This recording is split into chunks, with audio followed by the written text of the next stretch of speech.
Good evening and a warm welcome. Thank you for joining us on this second part of Weekend Prime with me, Dr. Mercy Korir, where we discuss issues pertaining to your health. Tonight, we discuss an issue that has been a hot topic this week following an application at the Machakos Law Courts to allow medicalization of female genital mutilation. Now, FGM is internationally recognized as a violation of women's rights and a discrimination of the girl child and women. What took many aback is that this application in court was made by Dr. Tatu Kamau, a doctor seeking a legal pathway to have women who have come of age to choose to undergo female circumcision if they so wish. I'll take you through a few issues about FGM before we get to hear what Dr. Tatu Kamau had to say in an interview earlier on Wednesday, the 17th of January, outside the Machakos Law Courts. Now, what is female genital mutilation? FGM refers to all procedures involving partial or total removal of the external female genitalia or other injury to the female genital organs for non-medical reasons. Internationally, it is recognized as an extreme violation of the rights of women and girls. And normally, FGM is performed on girls between 0 to 15 years of age, even girls as young as a few weeks old. Now, why is FGM still practiced? FGM is a cultural norm that is deeply entrenched in society, and in areas where FGM is practiced, it is an indication of how gender inequality is entrenched in such a society. It is practiced as a rite of passage and a prerequisite of marriage in some of these cultures. And anyone who doesn't follow these rules about that society regarding FGM usually faces condemnation or harassment. And it is practiced because of the perceived social benefit, even though it causes harm to women and girls. Now, there are 4 types of FGM, and type 1 and 2 are the commonest. And this from type 1, which is clitoridectomy, type 2, excision, type 3, infibulation, and type 4, which is now any other injury to the female genital organ. Now, who performs FGM? We have an array of people who actually do FGM, from traditional birth attendants, traditional health practitioners, barbers in some cases, members of secret societies, herbalists, a female relative, and they use crude weapons. These are knives, broken glass, scissors, scalpels, razor blades, basically anything that they can lay their hands on to actually perform FGM on some of these girls. Now, the impact that FGM has on women and girls is, one, in the immediate case is chronic pain. It causes infection. There's an increased risk of HIV transmission, causes anxiety and depression, and this psychosocial trauma that women experience for actually the better part of their lives once they undergo FGM. Women face birth complications, including obstetric fistula, infertility, and in worst-case scenarios, women and children have actually been known to lose their lives because of FGM. Now, medicalization of FGM is when FGM is performed by a healthcare provider. This could be a community health worker, a midwife, a doctor, a nurse, either in private, that is at home, or in clinic, or that is in a hospital setting. And some regions, some countries actually do practice medicalization of FGM in an attempt to make it safe. But many have said that this gives a sense of false security when they actually say it's under medical supervision. And UNFPA says that there's no medical justification, and medicalization of FGM can never be safe. In some areas, 1 in 5 girls had FGM by a trained medical profession, and in some countries, this number could be as high as 3 in 4 girls. Now, the prevalence of FGM, that is in women between 15 to 49 years, according to statistics by the UNFPA, Uganda has the lowest number at 1%, Ethiopia 74%, Somalia is high at 98%, Kenya at 21%. And these are just countries that are neighboring Kenya. And you could see that 98% is almost every child that is a girl in Somalia undergoes FGM. Now, let's take a listen to what Dr. Tatu Kamau had to say on Wednesday when she went for a hearing for the petition to give women the chance to choose to undergo female circumcision if they so wish. Let's take a listen and then we'll start our discussion from that point. Many women are making the decision later on in life and they are being harassed and jailed. Once you reach adulthood, there should be no reason why you can't make the decision now. If women can decide to drink, to smoke, women can join the army, women can do all sorts of things which might bring them harm or injury, and yet they're allowed to make that decision. I think even for this decision of female circumcision, a woman can make that decision, yes. And once I've made that decision as a woman, I should be able to access the best medical care that I can get to have it done. Female genital mutilation is a misnomer. That is an opinion. That is a label given to a practice which we have had for many years by those who did not understand it. And it is strange that the people who didn't understand it and who labeled it this very offensive name to many of our cultures are now the ones who are doing the same thing in their own countries. They're doing it and they have labeled it, they call it female genital cosmetic surgery. It can be made safe. It's a very minor procedure. It's a minor surgical procedure. It does not need a full theater. You don't need to book a theater. It does not need general anesthesia. So if it is medicalized, it is made very safe. And this is a common...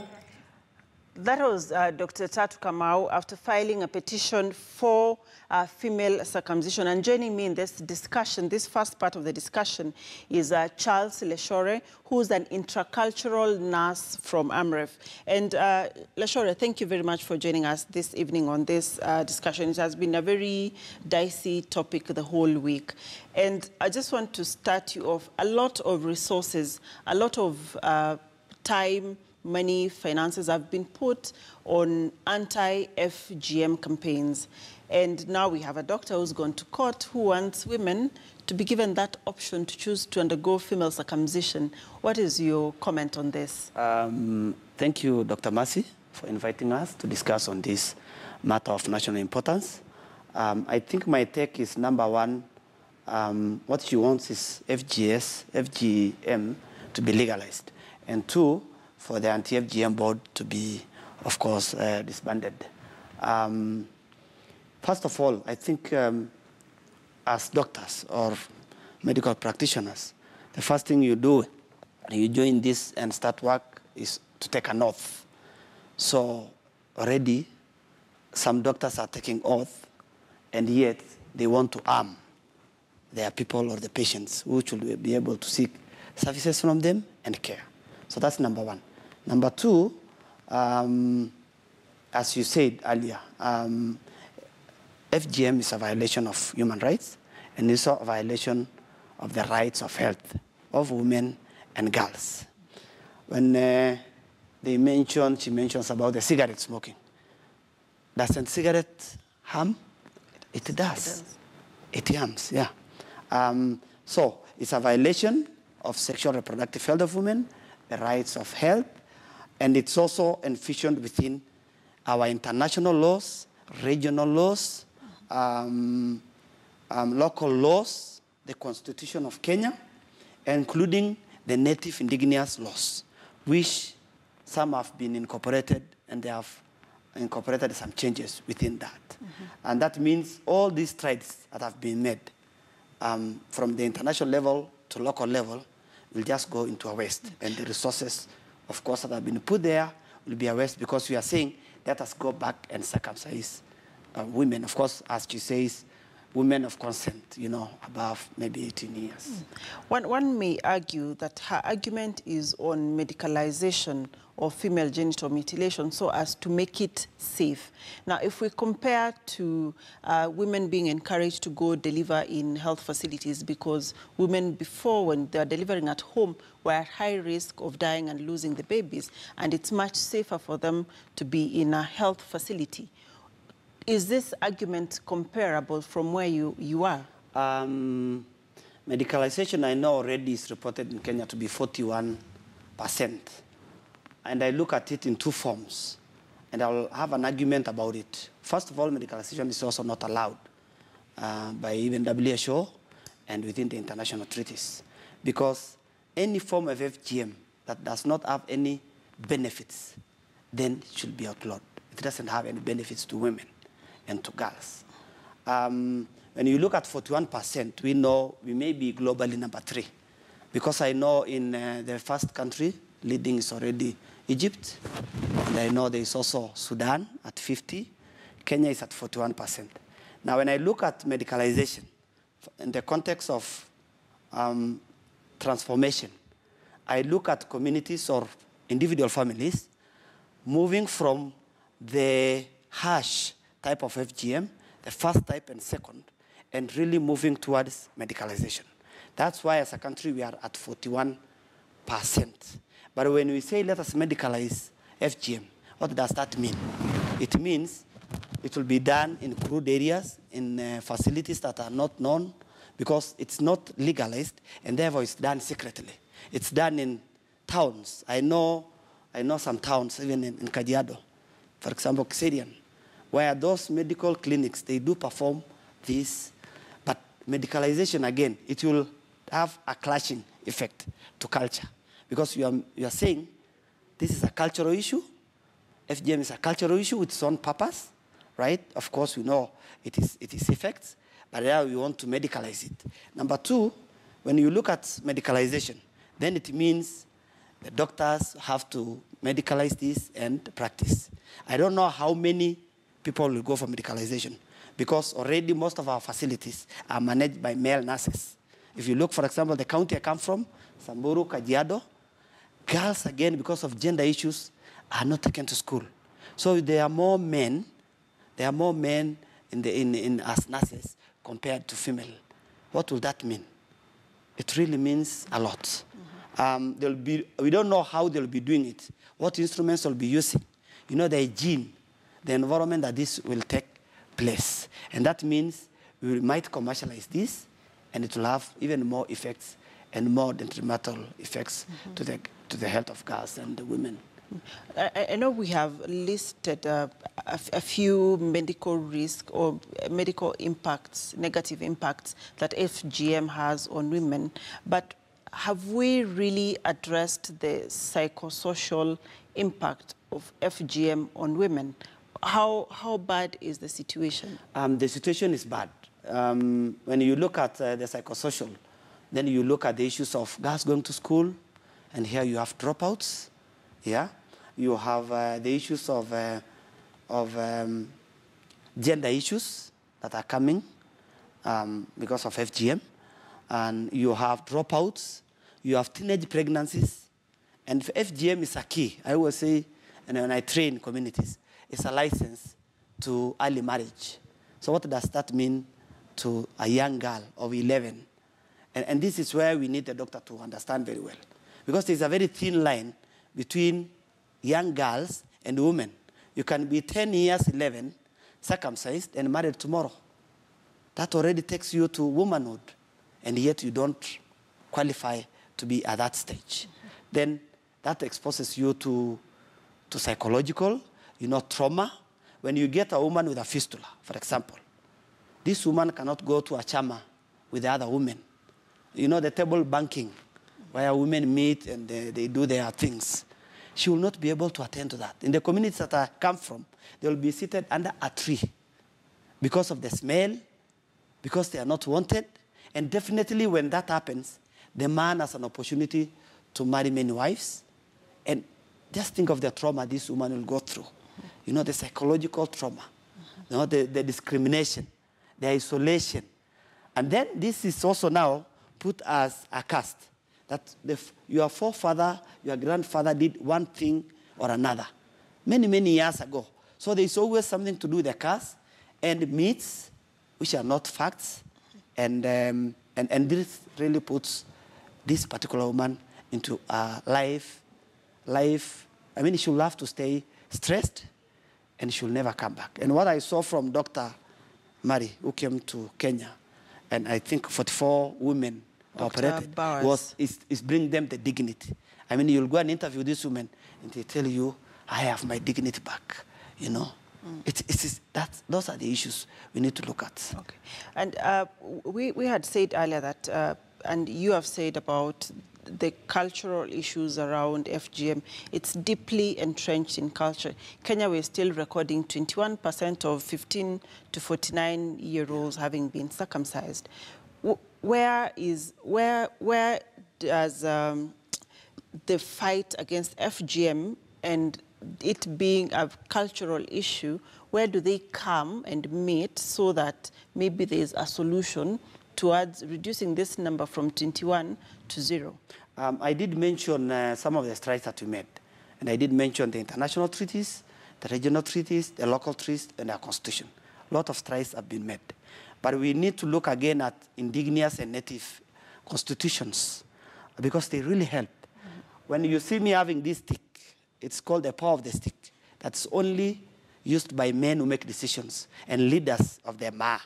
You use the power of the stick to change that so that you influence their thinking, so that these women can be able to relate from their culture and the constitution and also other forms of abandoning FGM. For example, alternative rite of passage. We have already about 14,000 girls staying in school because of this. But again, it's not just staying in school.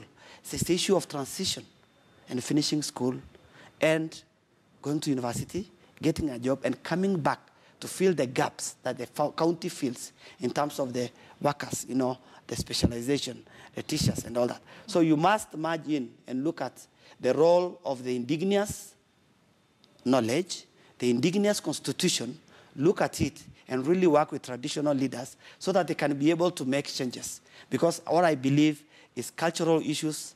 FGM is a cultural issue. It's a sensitive issue. It is negative and positive, but it has also the cultural solutions, which the communities themselves have. And I think as moving forward, especially for the 14 counties, nomadic counties, that have already cited FGM as also leading to poor performance in schools, I think it's very critical.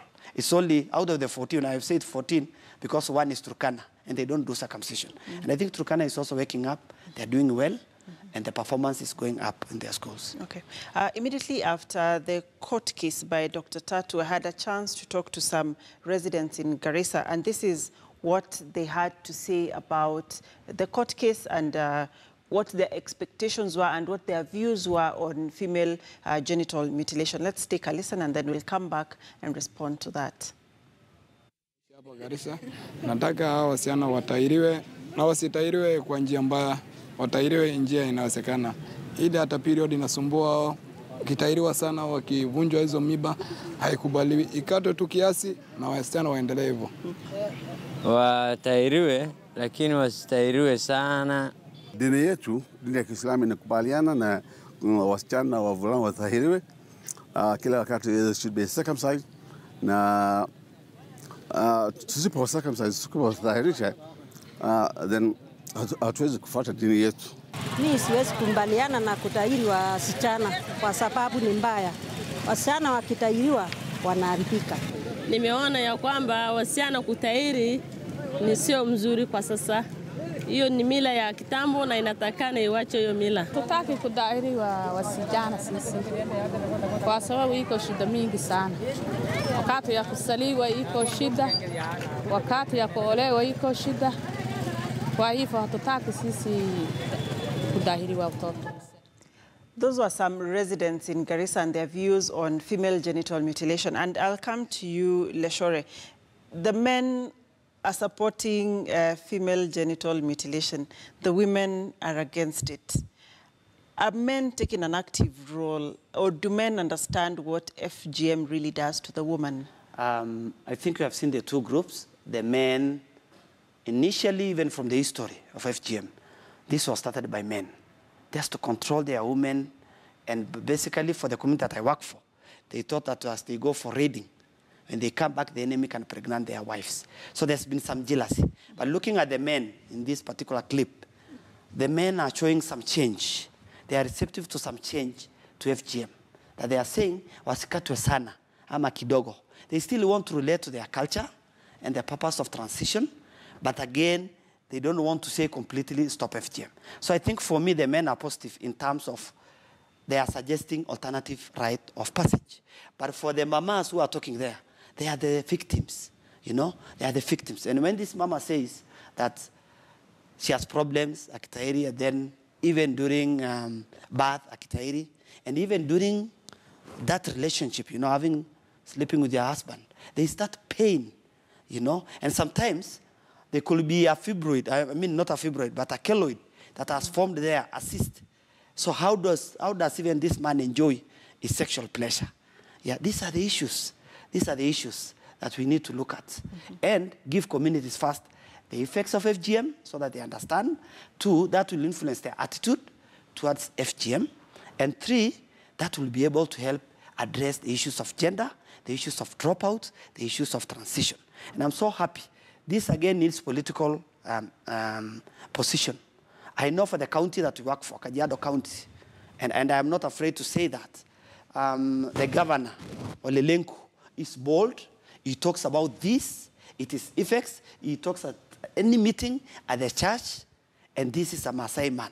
So bravo to the county governor for that. And that would be to my next question, which was specifically to the Ma community where you're from. Are the men embracing anti-FGM campaigns and adopting the alternative rites of passage? And these are men from really, let's say, from boys to men at an older age. Are they embracing the move to move away from FGM? Yes, let me say this. The boys are embracing.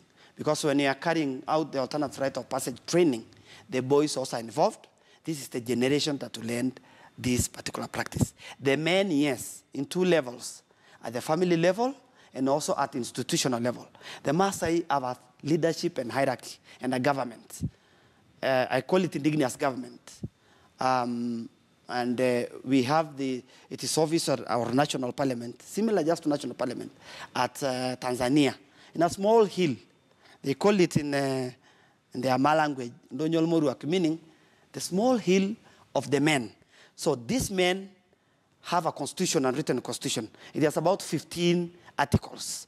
And some of the articles address FGM. Because for them, it says, let girls be circumcised so that they can be married. We were able to engage with them. We had a dialogue, yeah? And when we went there, it's a very old institution. And we went there with the women in 2013. Of course, the women are allowed at around 5. When we reached there, we argued from morning, and the women were allowed. And the women were really able to put their case on the table. And from there, the traditional leaders were able to change the article so that we replace FGM with alternative rite of passage. So we want to give thanks to these traditional leaders. They are called Alaiguanani. And all the 6 positions have agreed. That has also come to the county government. They are really pushing this agenda because it's an issue also for the county government. There's a lot of resources going to health facilities, you know, for repairs, for bleeding, for all these complications. And they really want to see that this is addressed at the alternative rite of passage. So the men in Kajiado and Samburu, because this particular model was replicated and scaled up. It was researched in Magadi for the last 9 years and scaled to Samburu and Loitoktok, Kajiado South, and also across to Tanzania in a place called Kilindi in Tanga, along the Tanga region in Tanzania. And it's really moving well. Now over 14,000 girls, 14 plus, are already in school. There are already more than 1,500 traditional leaders supporting this, and they are now also campaigning for that. And this was launched in last year, in May, in a place called Marlal, where they launched their constitution, where they incorporated all these issues that affect girls. And we really want to thank these men, because that's the way to go, and other counties and other countries should borrow from them. Okay. And my last questions to you is, one of the comments that Dr. Tatu said was that the name female genital mutilation is an opinion. I'd like to hear your comment on that, and finally you tell us, do you think this petition will see light of day? I think the petition will not see light of day.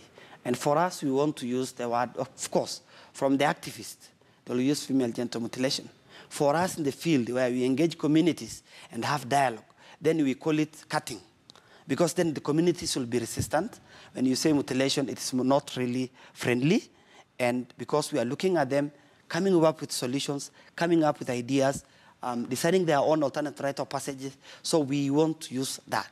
To us, we feel that that's the right term at that particular context.